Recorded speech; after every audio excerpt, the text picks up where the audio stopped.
진리의 사람 다속 유영모는 누구인가? 34번째 시간입니다. 오늘은 여준등은 서간도로 떠나가고 라는 제목으로 말씀드리겠습니다. 유영모가 오산학교의 교사로 부임하였을 때 신채호와 함께 윤기섭도 머물고 있었습니다. 여준, 신채호, 윤기섭은 모두 더산 안총호가 만든 항일을 위한 비밀 조직인 신민의 회원들입니다. 물론 남강 이승우는 신민의 평안북도 책임자입니다.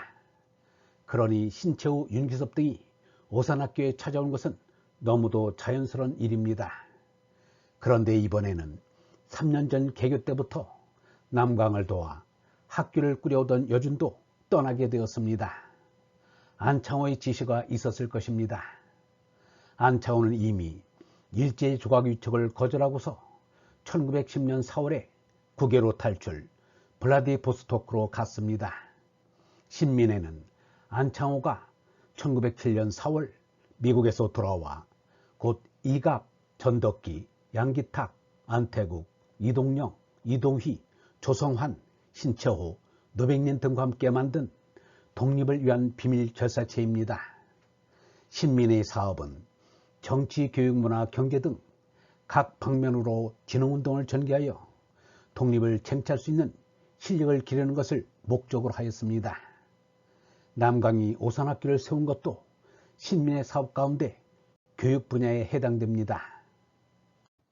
그런데 1910년 국치를 당할 것이 확실해지자 나라 안에서는 도저히 독립운동을 지속할 수 없다는 것을 알고 서간대 독립운동의 거점으로서 신안촌을 건설하기로 하였던 것입니다. 오산학교에 머물던 여준, 신채호, 윤기섭 등도 신안촌 건설 계획에 따라 오산을 떠났습니다. 아마 1910년 연말까지는 서간대에서 모이기로 되어 있었던 것 같습니다. 그래서 추운 12월에 만주로 떠나갔습니다. 세 사람이 함께 떠나지 않고 며칠 간격으로 여준이 떠나고 신채호가 떠나고 마지막으로 윤기섭이 떠났습니다. 윤기섭이 떠날 때는 몹시 추워 유영모는 서울에 있는 어머니가 지어보낸 솜 두루마기를 그에게 입혀주었습니다. 어머니가 정주는 북쪽이라 춥다고 일부러 지어보낸 솜 두루마기였습니다. 유영모가 그들과 함께 한 지는 석 달이 채 못 되었습니다. 서울의 양기탁 등은 일제히 경찰에 발각이 되어 서울을 떠나지 못하였습니다. 서간대에 모인 사람들은 이금영, 이동영, 여준, 이세영, 윤기섭 등이었습니다. 그들은 경학사를 조직하고 신흥무관학교를 세우게 되니 만주에서의 독립운동이 본격적으로 시작되었습니다. 이때가 1911년 봄이었습니다. 여준은 간도에 동흥학교를 세워 그곳에 사는 교포들의 자녀들을 가르쳤습니다. 간도의 오산학교인 셈입니다.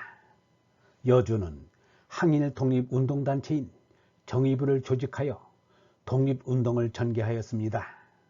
여준은 김좌진, 유동열 등 39인과 더불어 1918년 간도에서 대한독립선언서를 발표하였습니다.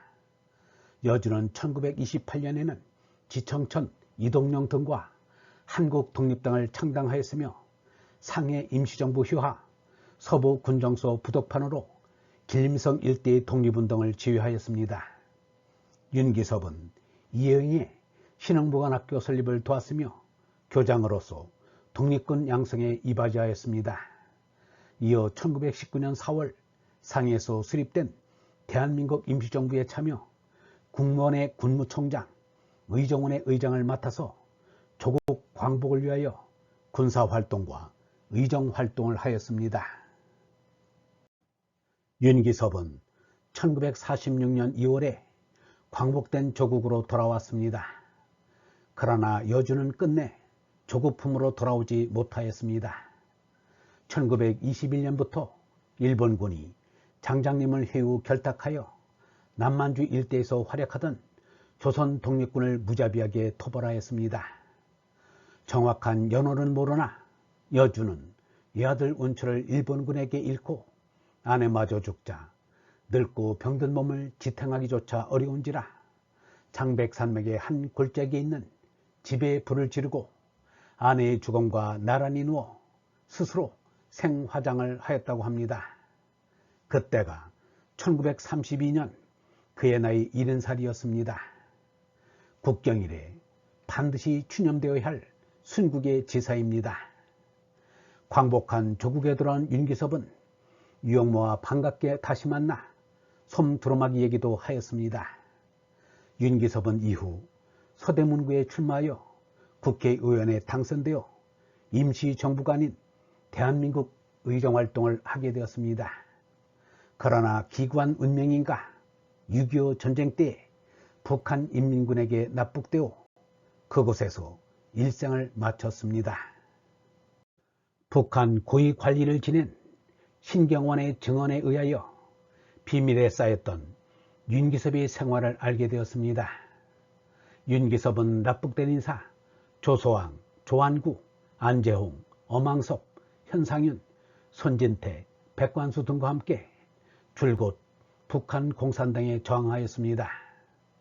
유일한 저항수단은 단식투쟁이었습니다. 김일성은 이들을 회유하여 공산당원을 만들어 그들의 정통성을 뒷받침하는 후광으로 활용하고자 하였으나 뜻을 이루지 못하였습니다. 북한에 억류된 생활을 하면서 공산당원이 안 되었다면 지조를 훌륭하게 지킨 것입니다. 윤기섭은 1959년 2월 말경에 숨지기 전에 문병원 사람들에게 이렇게 유언했다고 합니다. 통일을 못 보고 가는 것이 한이다. 남부럽지 않게 살다가 죽었다는 것을 후세에게 전해주시오. 70평생의 모든 것을 나라의 독립과 통일의 재단에 바쳤건만 1988년 윤기섭에게 건국 훈장이 추서되고 1993년 김영삼은 대통령이 된 첫 3.1절에 윤기섭의 부인인 76세의 박정심을 찾았습니다. 공자가 이르기를 철이 추운 다음에야 소나무, 잠나무의 피 뒤에 지는 것을 알게 된다 라고 하였습니다. 얼본 여러분, 이 나라의 독립과 번영을 위하여 자신의 몸을 돌보지 않고 가정과 가문을 타던 이들의 헌신과 희생을 잊지 말아야 합니다. 그들 없이는 지금의 이 나라와 우리가 유지되고 생존할 수 없었다는 것을 알아야 합니다. 독립운동을 하신 분들을 추모하지 않는 것은 나라의 어버이를 저버리는 것이므로 있어서는 안 될 일입니다. 그들의 생애와 고난과 업적을 후세에 가르치는 일은 나라를 지키는 일이기도 합니다. 영성신학원 다석아카데미의 하늘소리였습니다.